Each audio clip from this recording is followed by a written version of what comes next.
Omukolo gwatandise na kwaza amasabo g'omu maka ga Godfrey Kavuma omugambibwa okusula ebyokoola bitugomye ebyalo.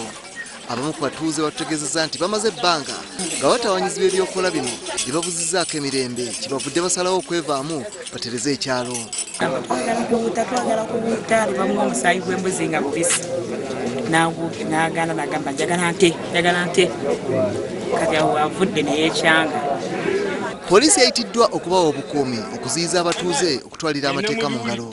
Aduumira poliisi y'Ekyesiga Venus Lwamanya yasabye abatuuze badde eka baleke abasawo bakole ogwabwe naye ng'alinga asiiwa ensaano ku mazzi.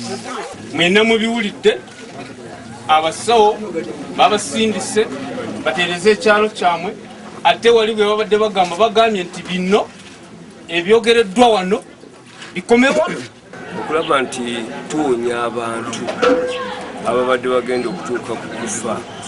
Abamu balwadde, abamu babulwa ssente zaabwe, abamu bafuuse ku mbeera zaabwe bonoonesa emitwe.